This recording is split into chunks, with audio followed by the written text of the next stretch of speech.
ఇప్పుడు నేను చెప్పే అంశం ఏంటంటే మన దేహం అనే ఇంట్లో ఏది పోగొట్టుకున్నాము, లేకపోతే ఏది కాపాడుకున్నామో కొన్ని మాటలు మనం విందాం. గమనించండి, దేవుని వాక్యంలో మనం ధ్యానం చేసుకున్నాం. ఇప్పుడు లూకాసు వార్త 15వ అధ్యాయము 8వ వచనం నుండి 10వ వచనం చదువుకుందాం. లూకాసు వార్త 15వ అధ్యాయము 8 నుండి చదువుకుందాం. ఏ స్త్రీకైనా 10 వెండి నాణ్యములు ఉండగా వాటిల్లో ఒక నాణ్యము పోగొట్టుకుంటే ఆమె దీపం వెలిగించి ఇల్లు ఊడ్చి అది దొరుకు వరకు జాగ్రత్తగా వెతకదా. అది దొరికినప్పుడు తన చెలికత్తెలను పొరుగువారిని పిలిచి నాతో కూడా సంతోషించమని, నేను పోగొట్టుకొని నాణ్యము దొరికినని వారితో చెప్పును కదా. స్తోత్రం. ఇక్కడ ఒక స్త్రీ కనపడుతుంది. స్త్రీ అనగా సంఘానికి సాదృశ్యం. స్త్రీ అనగా సంఘానికి ఇమ్మానుయేలు ప్రార్థన అనే సంఘానికి, స్త్రీ అనగా సంఘానికి సాదృశ్యం. ఈ స్త్రీకి ఎన్ని నాణ్యాలు అంటే 10 ఎండి నాణ్యాలు అంటే 10 ఎండి నాణ్యాలు అంటే 10 ఎండి నాణ్యాలు అంటే 10 ఆజ్ఞలు. ఎన్ని ఆజ్ఞలు? 10 ఆజ్ఞలు. ఈ 10 ఆజ్ఞల్లో ఒక ఆజ్ఞ పోగొట్టుకుంది ఆ స్త్రీ. ఆ సంఘం ఏది పోగొట్టుకుంది? ఒక ఆజ్ఞ పోగొట్టుకుంది. అది ఏ ఆజ్ఞను కానీ 10 ఆజ్ఞల్లో ఒక ఆజ్ఞ పోగొట్టుంది. మొదటి ఆజ్ఞ కానీ, రెండవది కానీ, మూడవది కానీ, నాలుగవది కానీ, 5వది కానీ, 6వది కానీ, 7వది కానీ, 8 కానీ, 9 కానీ, 10వది కానీ ఒక ఆజ్ఞ పోగొట్టు అంటే ఒక నాణ్యం పోగొట్టుకుంది. ఎక్కడ పోగొట్టుకుంది? బజార్లో పోగొట్టుకోవాలి, ఇంట్లో పోగొట్టుకుంది. ఇల్లు ఏం చెప్పాను నేను? ఈ ఇల్లు, ఈ హృదయమని ఇంట్లో పోగొట్టుకుంది. 10 ఆజ్ఞలు. 10 ఆజ్ఞలు చదువుతాం మీరు. 10 ఆజ్ఞలు ఎక్కడ ఉన్నాయి చెప్పండి. నిర్గమాకాండ ఎక్కడ? ఏ అధ్యాయం ఉంది? 20 అధ్యాయాలు ఉన్నాయి. 10 ఆజ్ఞలు ఉన్నాయి అక్కడ. ఈ 10 ఆజ్ఞల్ని మనము పాటించాలి. ఈ దేవుడు మోషేకి 40 రాత్రులు 40 పగళ్ళు నీళ్లు తేకుండా, అన్నం తినకుండా పర్వతం మీద ఒక్కడే ఉండి దేవుని చేత రాయించబడిన 10 ఆజ్ఞలు తీసుకుని వచ్చాడు. ఈ 10 ఆజ్ఞలు మనం తప్పిపోకూడదు. 10 ఆజ్ఞలు ఒక ఆజ్ఞ పోయినా మనం పరలోకం చేరలేం. పరలోకం అంటే సామాన్యం కాదు, పరలోకం చేరలేం. ఈ 10 ఆజ్ఞలు మనం పాటించాలి. ఏంటి ఆ 10 ఆజ్ఞలు? చదువమ్మా. 10 నిర్గమాకాండము 20 అధ్యాయం మొట్టమొదటి చదువు. నిర్గమాకాండము 20 అధ్యాయం. దేవుడు ఈ ఆజ్ఞలని వివరించి చెప్పాను. పట్టుకుని నీ దేవుడైన యెహోవాను నేనే దాసుల గృహమైన ఐగుప్తు దేశంలో నుండి నిన్ను వెలుపలికి రప్పించితిని. నేను తప్ప వేరొక దేవుడు నీకు ఉండకూడదు. పైన ఆకాశమందునే గాని క్రింది భూమి అందునే గాని భూమి క్రింద నీళ్ళ అందే గాని ఇల్లు దేని రూపమైనను విగ్రహమునైనను నీవు చేసుకొనకూడదు. ఇది రెండో ఆజ్ఞ. వాటికి సాగిల మొట్టమొదటి ఆజ్ఞ ఏంటంటే నేను తప్ప వేరొక దేవుడు నీకు ఉండకూడదు. ఇది మొదటి ఆజ్ఞ. రెండో ఆజ్ఞ ఏంటంటే పై ఆకాశం అందే గాని క్రింద భూమి అందే గాని భూమి కింద నీళ్ళ అందే కాని ఉండు దేని రూపమునైనను విగ్రహం నువ్వు చేసుకునేవాడు, దానికి సాగిలపడకూడదు, వాటిని పూజింపకూడదు అని చెప్పింది రెండో ఆజ్ఞ. మూడవ ఆజ్ఞ ఎక్కడంటే 7వ వచనం, 8వ వచనం.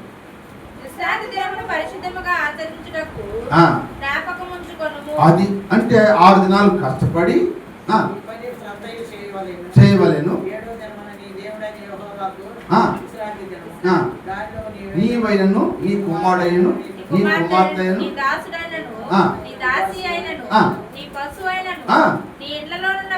పరదేశైనను ఏ పని చేయకూడదు. యెహోవా ఆకాశం భూమియు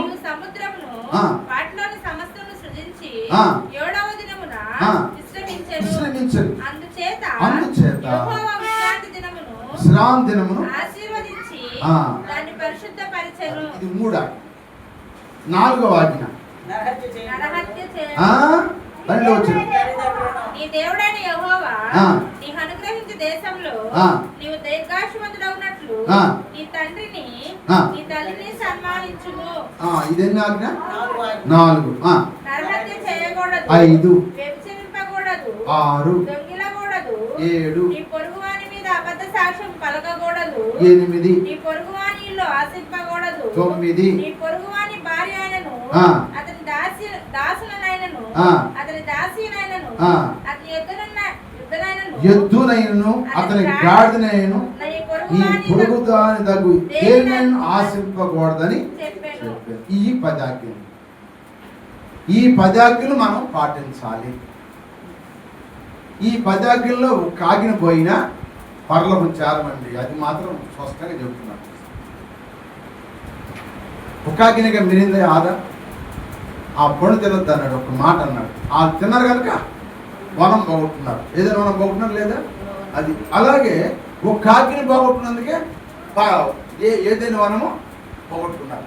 మరి మనము కూడా ఈ 10 ఆజ్ఞల్లో ఈ 10 మనం పాటించాలి. ఈ 10ని ఏంటంటే దేవుడు మీకు చెబుతాను, ఇప్పుడు ఈ 10 ఆజ్ఞల్ని 2 ఆజ్ఞలుగా చేశాడు. ఈ 10 ఆజ్ఞల్ని మా ఎన్నాళ్ళు చేశాడు?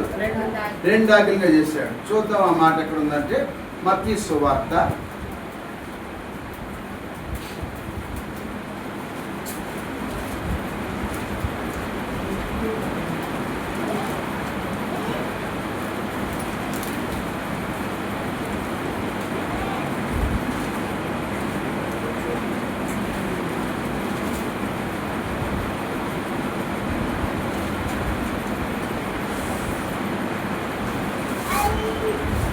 8 వాడు ఎవరన్నా మత్తయి సువార్త 8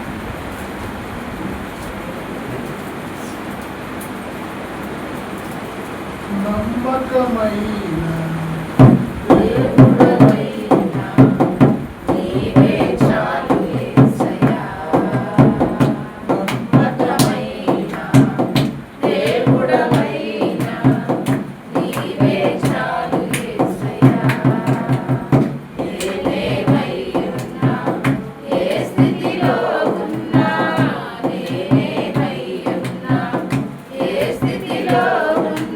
ఇంకేమి కోరుకోనయా యేసయ్యా, ఇంకేమి కోరుకోనయా, నమ్మకమైన దేవుడవైనా నీవే చాలు యేసయ్యా.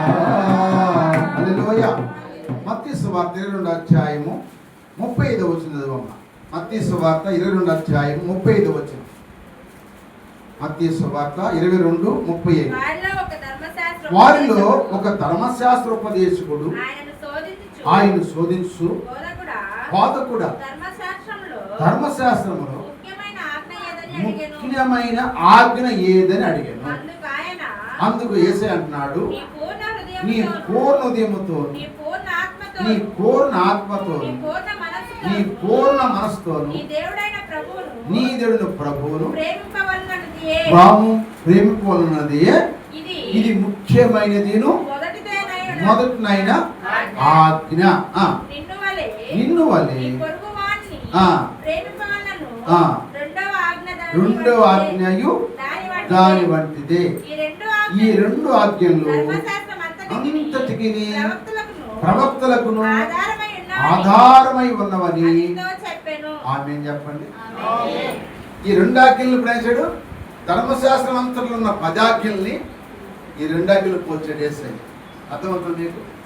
ఒకటి ఏంటి? నీ దేవుని యెహోవాను పూర్ణ హృదయంతో, పూర్ణ ఆత్మతో, పూర్ణ మనసుతో దేవుణ్ణి సేవించాలి. మొట్టమొదటి ఆజ్ఞ. రెండవది నీ పొరుగువాన్ని ప్రేమించాలి. ఈ 10 ఆజ్ఞలు ఈ 2లో ఇమిడి ఉన్నాయి. ధర్మశాస్త్రం అంటే బైబిల్ గ్రంథంలన్నింటిలో ఉన్న ఈ ఆజ్ఞలన్నీ కూడా ఈ 2 ఆజ్ఞల్లో ఉన్నాయి. మనం ప్రేమిస్తున్నామా పొరుగువాన్ని ప్రేమిస్తున్నామా?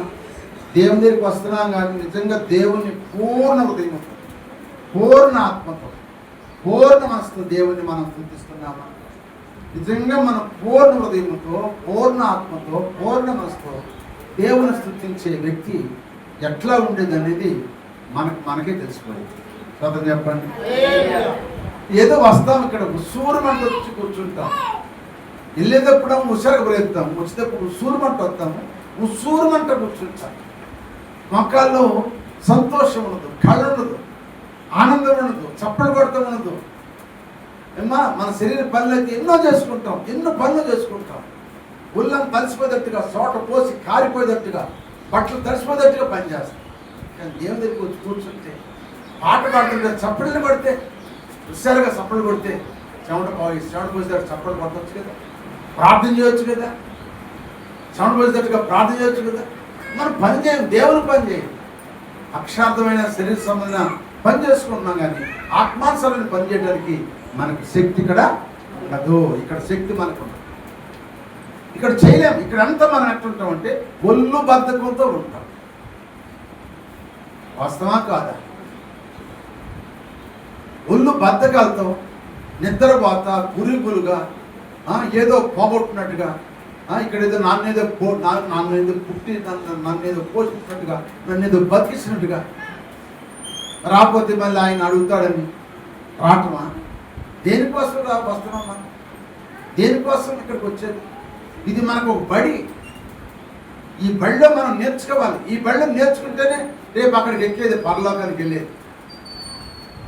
మన పిల్లలు బడికి ఎంత పంపుతున్నాం, ఎంత శ్రద్ధగా పంపుతున్నాము, అక్కడ వాళ్ళు ఎంత శ్రద్ధగా నేర్పుతున్నారు.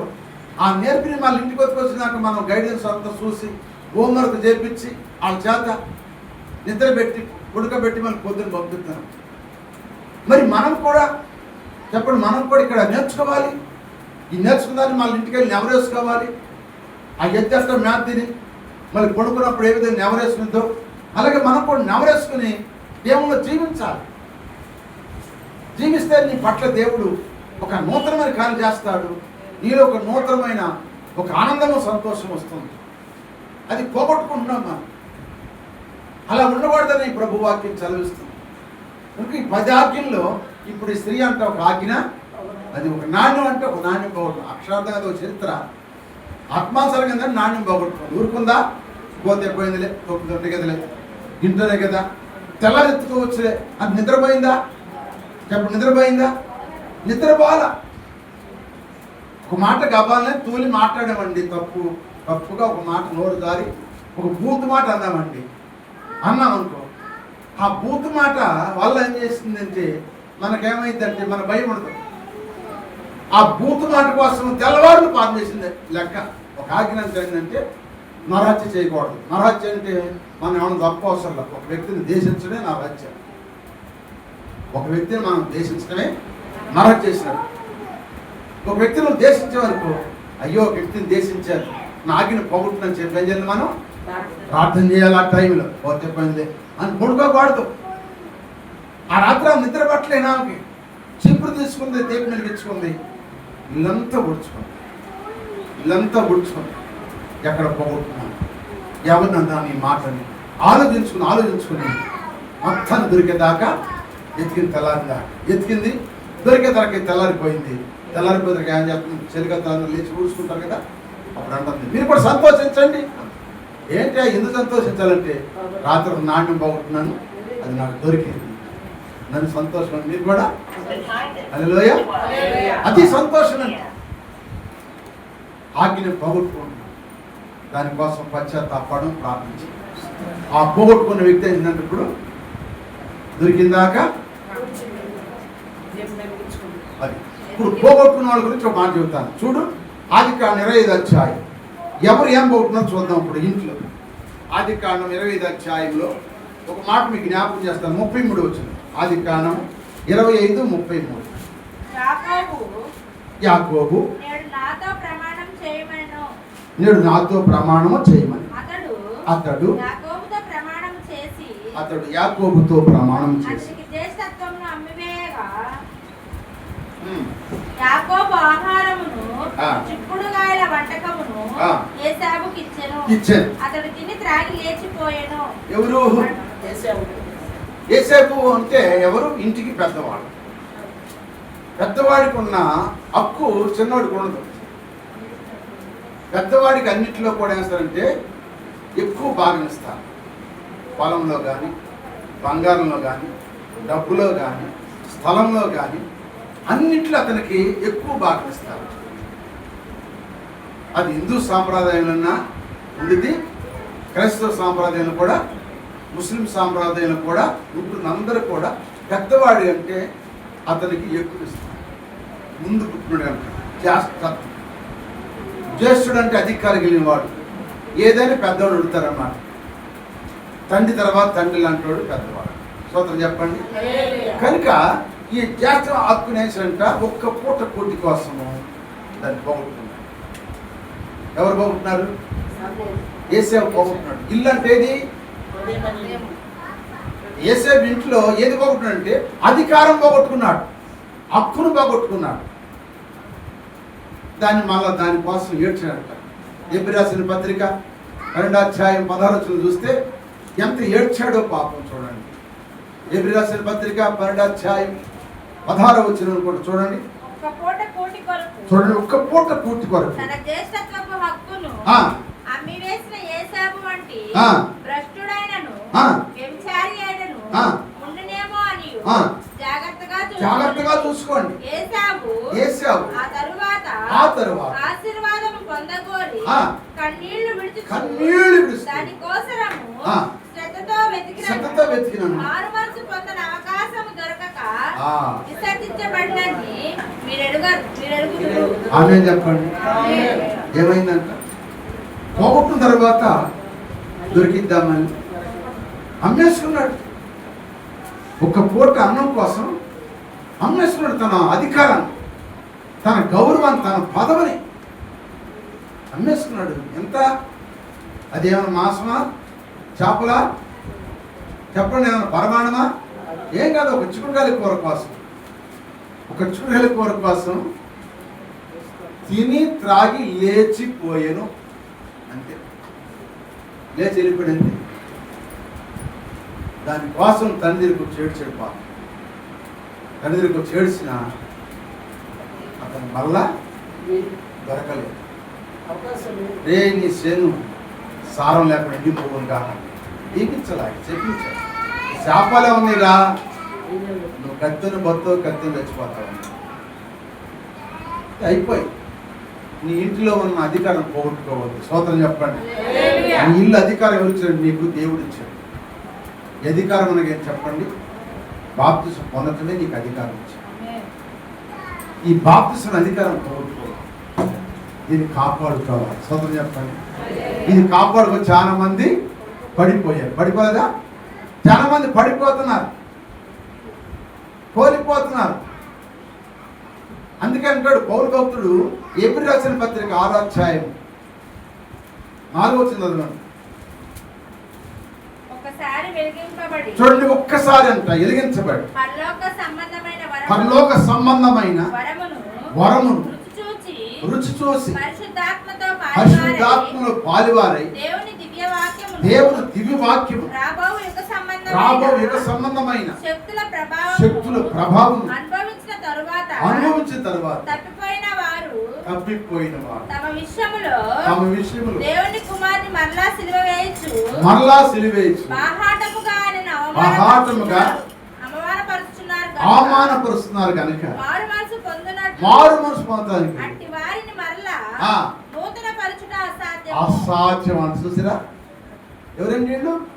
బాప్తిసం పొందారు, పరిశుద్ధాత్మ పొందారు, రాబోతున్న సంగతి తెలుసు, భాషలో మాట్లాడారు, వాక్యాలు చెప్పారు, ప్రార్థన చేశారు, అన్నీ చేశారు. ఒక చిన్న విషయంలో పడిపోయారు. అతను మనకు తిరిగి దేవుని రావాలంటే వాడేమన్నా చెప్పండి, అసాధ్యం. రాలేదు. ఇంట్లో ఉన్న అధికారం పోగొట్టుకోవద్దు. సొంతం చెప్పండి. ఇంట్లో చేస్తత్వం హక్కుని పోగొట్టుకుంటే తిరిగి రానే రాదు. రాకపోమంటే ఏసేమైపోయాడు? భ్రష్టుడైపోయాడు, విస్తరించబడ్డాడు. కన్నీరు విడిచి ఏడ్చినా కూడా అవకాశం సొంతం చెప్పండి.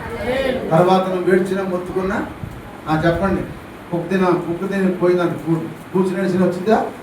అది అంతే. మన పని కూడా అంతే. ఒక మినిస్టర్లాగా అయిపోయింది మన జీవితం. అందుకని మీ ఇంట్లో హక్కును పోగొట్టుకోమాక. స్తోత్రం చెప్పండి. మీకు ఇచ్చిన అధికారాన్ని జాగ్రత్తగా కాపాడు. రెండవ రెండవ మాట చెప్తాను చూడండి. లోకా సువార్త 15:28 వచ్చింది. లోకా సువార్త 15:28 వచ్చింది. అయితే అతడు కోపపడి లోపలికి వెళ్ళనొల్లక పోయెను గనుక అతని తండ్రి ఎలుపులకు వచ్చి లోపలికి రమ్మని బతిమాలుకొనెను. అందుకతడు తన తండ్రితో ఇదిగో ఇన్ని ఏండ్ల నుండి నిన్ను సేవిస్తున్నానే, నీ ఆజ్ఞను నీ అన్నను మేరలేదే, అయినను నా స్నేహితులతో సంతోషపడు నువ్వు నాకెన్నడను ఒక మేక పిల్లనైనా ఇవ్వలేదు. ఆగండి. ఈయనెవరండి? ఎవరికి? తండ్రికి ఇద్దరు కుమారుడు. నాకు తెలుసు కదా. తప్పిపోయిన కుమారుడు గురించి చెప్పుకుంటాం. పెద్ద కుమారుడు గురించి మనం చెబుతాం మనం. ఎందుకని చెప్పం? పెద్ద కుమారుడు నీతిమంతుడు అనుకుంటాం. పెద్ద కుమారుడే నీతిమంతుడు, ఇంటి పొట్టున ఉన్నాడు అనుకుంటారు. అందరూ అనుకుంటారు రే ఈడే మంచోడురా, పెద్దోడే మంచోడు, వాడు దుర్వ్యసనాలు బానిస అయిపోయి తండ్రి దగ్గర పోట్లాడి ఆస్తిలో సగం అమ్ముకుని తీసుకెళ్ళిపోయి దుర్వ్యాపారం చేసి వాడు పాడైపోయాడురా. కానీ పెద్దోడు మాత్రం ఇల్లు వదిలి పెట్టకుండా తండ్రిని పెట్టుకుని చక్కగా జీవిస్తున్నారని అందరూ చెప్పుకున్నారు. అందరి పేర్లలో అందరి మనసులో ఎవరు పడ్డారంటే ఇప్పుడు చెప్పాలి. అందరి మనసులో ఊర్లో ఉన్న అందరి మనసులో ఎవరు మంచోడు అనిపించుకున్నారు? పెద్దోడు మంచోడు అనిపించుకున్నారు. అందరి దృష్టిలో చెడు ఉంటుంది ఎవరు? చిన్నోడు. ఇప్పుడు చిన్నోడు వచ్చాడు. తండ్రికి ఇద్దరు బిడ్డలంటే ప్రేమే కదా. చిన్నోడు కూడా వచ్చేసరికి చిన్నోడు వచ్చిన మాట్లాడంటే తండ్రి దేవుని ఎదుటను నీ ఎదుట నేను పాపం చేసిన వాడిని కనుక నేను నీ కుమారుడు నీ యోగ్యుడను కనుక నీ పని వారులను కూడా కూలివాడికి పెట్టుకుని నాకు అంత పోబెట్టయ్యా అన్నాడు. ఆ మాటకి తండ్రి అత్తుకున్నాడు, ముద్దు పెట్టుకున్నాడు. ఆ గడ్డాలు మేసాలు ఆ చెమట కమ్ములోనే ఆ చెడు వాసనలోనే ముద్దు పెట్టుకున్నాడు తండ్రి. ఎందుకంటే కాగిపుల్ల కాగి ముద్దు అంటారు, ఎవరి పిల్ల ఆళ్ళకే ముద్దు. అవునా? శివుడైన దురిసేసి చెంగు దురిసేస్తారు, శివుడైన దురిసేస్తారు, తొడరా దురుతారు. అట్లాగే ముద్దు పెట్టుకున్నాడు. వాడికి వెంటనే క్షవరం చేపించేశాడు, ఆ వస్త్రాలు తీపించాడు, స్నానం చేపించాడు, ప్రశస్తమైన వస్త్రాలు వేసేసాడు, ప్రబిందుడు కోసాడు, ఒక ముద్దు చేశాడు, ఒక ఏలు కొంగరం దొరికించాడు, చెప్పు దొరికించాడు. ఇది చూశాడు, సంబరం పడుతున్నారు అందరు. ఇది చూశాడు. ఇప్పుడు పెద్దోడు చూసిన తర్వాత పెద్దోడు బతుకు అప్పుడు కనపడింది. వాళ్ళు ఉన్న అసూయ, వాళ్ళు ఉన్న దేశం అప్పుడు కనపడింది. అప్పుడు దాకా ఎవరికి తెలియదు. ఇంట్లో రావట్లేదంట. రాడయ్యా ఇంట్లో కట్టే నేను రాను. వాడిని చేస్తున్న పాడు చేసినా వాడికి ఇందు చేసావు, వాడికి మేళం తాళాలు పెట్టావు, ఊరు మొత్తం సంబరం చేసావు. నీ ఇన్నేళ్ళ నీ దగ్గర ఉంటే నువ్వు నాకు అంటే మేక పిల్ల అంటే మేక బుద్ధి. పెద్దోడు ఏ బుద్ధి? మేక బుద్ధి అట్టాడితే గొర్రె బుద్ధి అట్టాడు. గొర్రె బుద్ధి అట్టాడిది అంటే యజమాని ఉంటుంది గొర్రె బుద్ధి. అవునా? గొర్రె యజమాని ఉంటుంది. మేక అది యజమాని వెళ్దో, అది ముందు ఎక్కడ పచ్చకుందా ఏది నవనవలాడుతుందో అని కొరికేసింది, భయాన్ని చూసి. అందుకే మేకకి వెనకుంటాడు కాపరి, గొర్రెకి ముందు ఉంటాడు. ఎందుకంటే గొర్రె తప్పు చేయింది వెనకాల నడుస్తుంది. మేక ఎందుకు ఉంటాడు, వెనక ఎందుకు అంటే అది సమాజ బుద్ధి కనుక దాన్ని పట్టడానికి జాగ్రత్త. మేక బుద్ధి ఎవరిదంటే చెప్పండి? అసూయ బుద్ధి. ఏ బుద్ధి అండి? అందరూ మంచోడు అనుకున్నారు. ఇప్పుడు ఎవరు మంచోడు? వీళ్ళిద్దరు ఎవరు దేవుని దృష్టిలో మంచోడయ్యాడు? చిన్నవాడు. అంటే అతడు పాపం చేసిన తన పాపాన్ని ఒప్పుకుని మళ్ళీ మారుమనసు పొంది పశ్చాత్తాపడ్డాడు. ఇతడు ఎంబవుతున్నాడు, గర్వించాడు కనుక గర్వం ద్వారా అతనికి ఉన్న అధికారం పోగొట్టుకున్నాడు. చూసారు? అదే అంటారు. చాలా మంది అనుకుంటాం మంచోడు అనుకున్న వాడి దగ్గరే ఉండదు. అర్థమవుతా? పెద్ద కుమారుడు ఇంట్లో ఉండి ఏం పోగొట్టున్నాడు? ఏం పోగొట్టు ఇంట్లో ఉండి పెద్ద కుమారుడు ఇంట్లో ఉండి జ్యేష్ఠ తక్కుని పోగొట్టు. ఈడు పెద్ద కుమారుడు. ఈ కుమారుడు ఏం పోగొట్టున్నాడు? ఏమండి, అందరి చేత మంచి అనిపించుకునేవాడు, మంచి పదవి అనిపించుకున్నవాడు, ఆ తండ్రి హక్కు స్వార్థపరుడుగా, ఆ తండ్రి హక్కు అధికారిగా ఉండాల్సిన వాడు ఏమైపోయి చెప్పండి? చెడ్డోడు. దేవుని దృష్టిలో చెడ్డోడు మంచోడు అయ్యాడు, మంచోడు అందుకంటాడు మొదటి వారు కదపటి వారు అవుతారు, కడపటి వారు అది. అందుకే కార్య ఆరంభం కంటే కార్యాంతం. నీ ఇంట్లో ఏది పోగొట్టుకున్నాడు? ఇప్పుడు ఇంట్లో ఉండి ఇతను ఏం పోగొట్టున్నాడు? అధికారాన్ని పోగొట్టుకున్నాడు. రెండో వాడు కూడా ఏం పోగొట్టున్నాడు ఇంట్లో ఉండి? చెప్పండి. ఏమండి? దేవుని ఆశ్రదము ఇద్దరు పోగొట్టు. మూడవ ఆయన జ్ఞాపకం చేస్తాను. చూడండి, కీర్తన గ్రంథము 51వ కీర్తన 11-12. 51వ కీర్తన. నీ సన్నిధిలో నుండి నన్ను త్రోసివేయకుము, నీ పరిశుద్ధాత్మ నా యొద్ద నుండి తీసివేయకుము. నీ రక్షణానందము నాకు మరలా పుట్టించుము. సమ్మతి గల మనసు నాకు కలగజేసి నన్ను దృఢపరచుము. ఇప్పుడు ఇక్కడ దావీదు తప్పు చేశాడు. ఎవరితో చేశాడు తప్పు? బత్షెబాతో పాపం చేశాడు. ఆ పాపానికి శాపం అనుభవించాడు. ఇప్పుడు పశ్చాత్తాపడుతున్నాడు. 51వ అధ్యాయం అంతా కూడా పశ్చాత్తాపడతాడు. ఈ పశ్చాత్తాపం వల్ల మరల ఏమొచ్చిందంటే రక్షణ ఆనందం. అంతకుముందు పరిశుద్ధాత్మ పాపం ఎప్పుడు చేశాడు? పరిశుద్ధాత్మ వెళ్ళిపోయి ఇక మామూలు మనిషి అయిపోయాడు. ఆత్మ లేకపోతే అంతేగా, లేదు ఆత్మ పోయింది, ఆనందం పోయింది, రక్షణానందం కూడా పోయింది.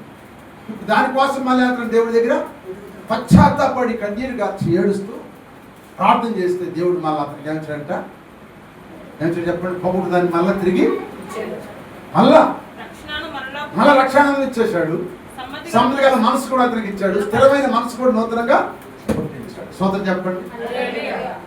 అంటే పొగొట్టిన దాన్ని మనం తిరిగి సంపాదించుకుని ఎవరు? సంఘం కూడా ఏం చేయాలి? ఇప్పుడు నేను పరాముఖులు చెప్పాను. సంఘం కూడా ఏం పొగొట్టడం సంపాదించుకోవద్దా? ఆ స్త్రీ పొగొట్టడం సంపాదించుకుందా లేదా? ఆ స్త్రీ పొగొట్టుంది, సంపాదించుకుంది. ఇక్కడ దావీదు పొగొట్టున్నాడు, సంపాదించుకున్నాడు. మరి ఇద్దరు పెద్ద కుమారులు ఇద్దరు పొగొట్టున్నారు. కానీ అది ఈ రాత్రి ఈ ఉదయకాలంలో మన దేహం ఇంట్లో నువ్వేది పోగొట్టుకున్నావు దాన్ని మధ్యాహ్నం నువ్వు సరి చేసుకుంటే దేవుడు నిన్ను ఆస్వాదించుకుంటాడు. నువ్వేది పోగొట్టుకున్నావు, ఏది నీలో వచ్చిందో, హక్కును పోగొట్టుకున్నాడు. అధికారం అంటే తిండి కోసం తన జీవితంలో హక్కును పోగొట్టుకున్నాడు. తమ్ముడు వచ్చిన ఆనందంలో తమ్ముడి మీద ప్రేమ చూపుకోండి. నిజంగా చెప్పు కదా, ఈ పొరుగు వాడిని ప్రేమించుకునే రెండో ఆజ్ఞను పోగొట్టుకున్నాడు. ఎవరంటే రెండో వాడు. తప్పేని కుమారుడు పొందుకున్నాడు, ఇంటికాడ ఉన్నాడు. ఆజ్ఞ పొరుగు వాడిని ప్రేమించే మనసు లేక దేశించబడ్డాడు. నువ్వేది పోగొట్టుకున్నావు? ఒకవేళ నీలో ఏది పోగొట్టు? ఈ నెలలో నువ్వు ఎన్ని రాత్రులు ప్రార్థన చేయకుండా కొనుక్కున్నావు? ఈ నెలలో ఎన్ని వారాలు మందిరం రాకుండా ఆగిపోయావు? ఎన్ని శనివారాలు ఆఫ్ చేసుకున్నావు? ఎన్ని ఆదివారాలు ఆఫ్ చేసుకున్నావు? ఈ నెలలో ఏ సంవత్సరం ఆఖరి బుధవారం ఆన్లైన్ ప్రార్థన ఆఫ్లైన్ ప్రార్థన రాకుండా ఆగిపోయావు? లేకపోతే ఈ నెలంతట్లో నువ్వు ఎక్కడ ఎవరిని నీ నోటితో అపవిత్రమైన మాట్లాడావు? నువ్వు అపవిత్రమైన చూపు చూసావు, నువ్వు అపవిత్రమైన తలంపుతో ఉన్నావు. అవన్నీ కూడా ప్రజలంటే ఈ ఉదయకాలం నువ్వు దేవుని మందిరం ఫలాన్ని నేను పోగొట్టున్నానని నీకు నువ్వు పశ్చాత్తాపడి ఏడిస్తే నీ పశ్చాత్తాపాన్ని దేవుడు ప్రతిఫలం ఇచ్చుదాక. ఈ నెలలో నువ్వు ఏది పోగొట్టున్నావు? అర్థమైన సార్ సూత్రం చెప్పండి. నాకు అసలు నాకు ఈ వాక్యం అర్థమైంది చెప్పండి. నాకు ఈ వాక్యం అర్థమైందయ్యా అన్నోడు చేస్తాడు. 1 2 3 4 5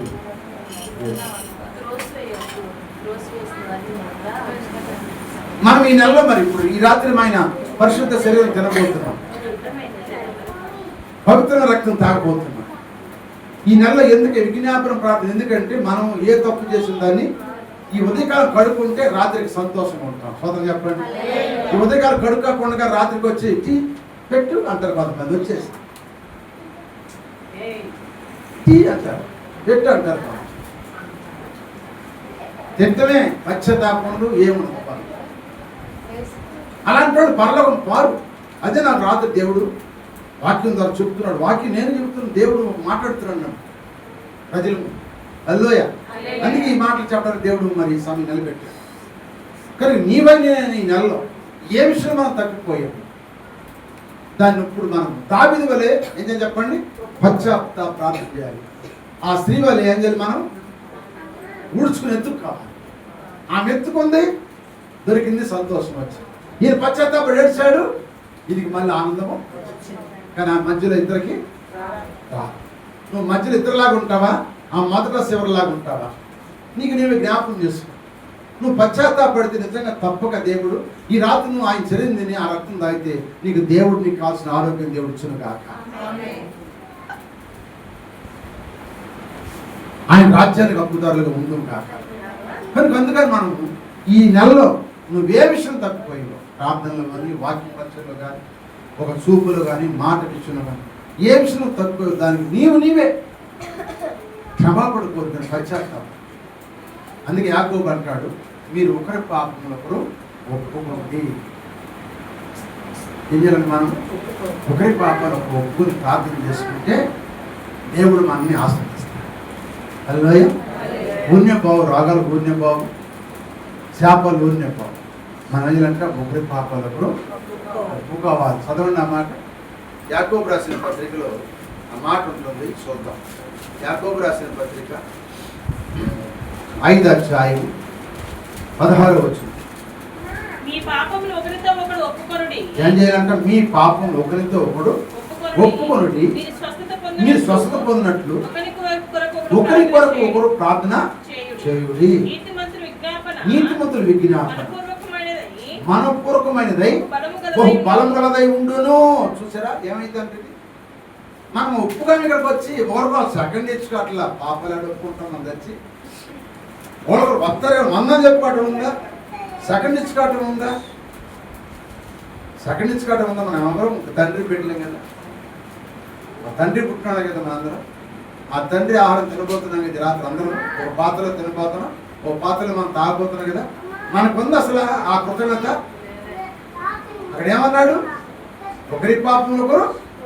చదువు ఆ మాట. మీ పాపములను ఒకరికొకడు ఒప్పుకొనుడి. మీ పాపాలు నా పాపాలు నేను ఒకరితో ఒకడు నీ చెప్పాలి, నీ పాపాలు నా చెప్పాలి. ఇద్దరు ఒప్పుకుని ఏం చేయాలంట? మీరు స్వస్థత పొందినట్లు అప్పుడు స్వస్థ పొందుతామంట. స్వతం చెప్పండి. అప్పుడు స్వస్థ పొందుతాం. యాడ్ చెప్పు చేస్తున్నాం మనం? ఆ మాటలే చెప్పుకోమయ్యా, ఆ పాపాలే ఒప్పుకోమయ్యా. హల్లెలూయా. అందుకని ఇల్లు అనగా ఈ దేహం అని ఇల్లు ఎవరిదంటే దేవుడిది. ఆయనే మనమే, మనమే ఆయన ఇల్లు, మనమే ఆయన అనగా దేవుని ఇల్లు మనం. ఇప్పుడు దేవుని ఇంట్లో పోగొట్టునది సంపాదించుకుంటావా? పోగొట్టుని అట్టకుంటావా? పోగొట్టుని సంపాదించుకుంటే మళ్ళీ ఆ ఇంట్లోకి వెళ్ళిపోతాయి. ఎక్కడ పరలోకం ఇంట్లో నువ్వు పోగొట్టుని సంపాదించుకోలేదనుకో, నువ్వు పాత్రలు పాత్రలో మనకు ఇల్లు ఉంది, పరలోకం ఇల్లు ఉంది. నీ పాత్రలు ఇల్లు కావాలో పరలోకం ఇల్లు కావాలో కావాల్సి ఏది కావాలో కోరుకుని నువ్వు మాట్లాడించి ప్రార్థన చేయి. ప్రార్థన చేయి. నువ్వు ఎవరు బాహాటం ఒప్పుకోకపోతే చెప్పాల్సింది నీకు నువ్వు ఒప్పుకో. పశ్చాత్తాపం ఒప్పుని ప్రార్థన చేసుకో. ఆ తర్వాత ఈ రాత్రికి ఆయన శరీరం తినడానికి, ఆయన రక్తం తాగడానికి మనం యోగ్యులుగా ఉంటాము, బాధ్యులుగా ఉంటాము. ఆయన శరీరం తిన్నా సంతోషమే. హల్లెలూయా. ఇష్టం కూడా ఎంతన్నా ఆరోగ్యం వచ్చిందా? వంట పడిందా? ఇష్టమైన కూడు 8 తిన్నా వంట పడింది. స్వతంత్రం చెప్పండి. ఎందుకంటే దేవునికి ఇష్టంగా ఉంటే, దేవునికి ఇష్టంగా ఉంటే ఆయన ఆహారం తింటే మనకి ఆరోగ్యం. దేవునికి ఇష్టం లేకుండా మన కింద అనారోగ్యము. స్వతంత్రం చెప్పండి. అనారోగ్య పాలు. అందుకని అనారోగ్య పాల్పోకుండా ఆరోగ్య పాల్పోకాలి. ఇప్పుడు మనమే సరి చేసుకోవాలి. దేవుని స్తోత్రం. హల్లెలూయా. అవస్థ టైం వస్తుంది, వచ్చి ముగిస్తారు, ముగిచ్చేస్తారు. అందుకే మన ప్రభు యేసుక్రీస్తు మన కొరకు కలవల స్త్రీలు 3 మీటర్ల వేలాడే రక్తం కార్చి ప్రాణం పెట్టాడు. తిరిగి లేచిన త్వరగా రాబోతున్నాడు. ఈ రాత్రి చర్యలు తినబోతున్న మన జీవితాలు ఏది పోగొట్టుకున్నావో దాన్ని మనం తిరిగి నీతిని పోగొట్టుకుంటే ఆ నీతిని మనం సంపాదించు. చట్నీ పోగొట్టుకున్న వాటి కోసం మనం అడగాల్సింది. నీతిని పోగొట్టుకుంటే దేవునికి ఇష్టమని పోగొట్టుకుంటే అవి మనం సంపాదించుకుందాము. దేవుని సాగిపోతాం. తల్లి ఉంచండి, ప్రార్థన చేసుకుని దేవుడి కొద్ది మాటలు మన హృదయాల దీవించి ఆశీర్వదించి వర్ధన చేయను గాక. ఆమేన్.